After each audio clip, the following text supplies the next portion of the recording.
கங்கை நீர் விற்பனை செய்வதை விமர்சனம் செய்த கருணாநிதிக்கு பார்சல் மூலம் கங்கை நீர் மற்றும் விபூதியை இந்து மக்கள் கட்சியினர் அனுப்பினர்.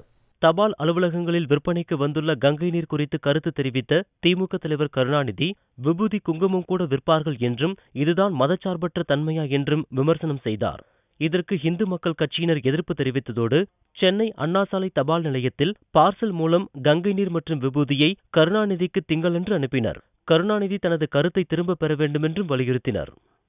திமுக தலைவர் கருணாநிதி தபால் நிலையங்களில் கங்கை நீர் விற்பனை செய்வதை கண்டித்து பேசியிருக்கிறார், கிண்டல் செய்து பேசியிருக்கிறார்.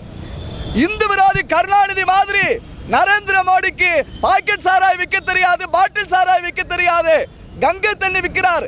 இந்த நாடு ஒண்ணுங்கிறதுக்கு காசி ராமேஸ்வரம் தான் உதாரணம். கருணாநிதிக்கு நல்ல புத்தி கொடு, அவருடைய வாழ்க்கையில கடைசி தருணத்துக்கு கங்கை தண்ணி தேவைப்படும். அதுக்காக நாங்கள் கங்கை தண்ணி அனுப்பிச்சு வைக்கிறோம்.